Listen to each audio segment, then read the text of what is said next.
She stopped at the palace entrance. The guard nodded to her, and she swam inside. A servant met her and led the way to the throne room. Sitting on the throne was the merfolk king.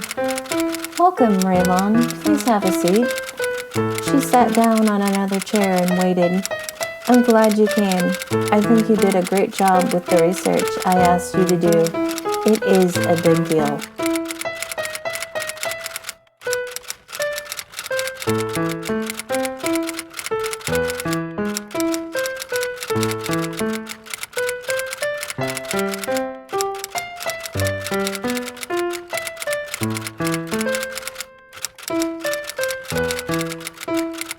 Thank you for coming, Allie. It wasn't a problem. I'm glad you came.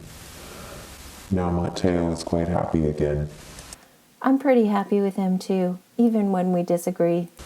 I'm pretty sure he was lonely too, but he never complained outright to me. Well, he shouldn't be lonely with me around. Good. I'm glad he knew he wanted to be with you and didn't waste his time once you came back. He was open and honest with me about his feelings, and he's always treated me so well. Did that make it easier to marry him? Yes, it certainly did. Well, if it wasn't for him, I wouldn't have married the love of my life. My parents had too many restrictions, which left me very lonely. I'm glad he's my son and that she let me see him quite often when he was growing up. He told me he used to visit you with his mama, and he didn't realize you were his biological father. I never said anything until after my parents died, and I wanted to make sure if he was my son, then he would be recognized as my heir.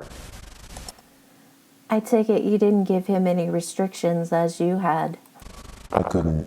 I always hated it, and he won't become a Viscount after I die.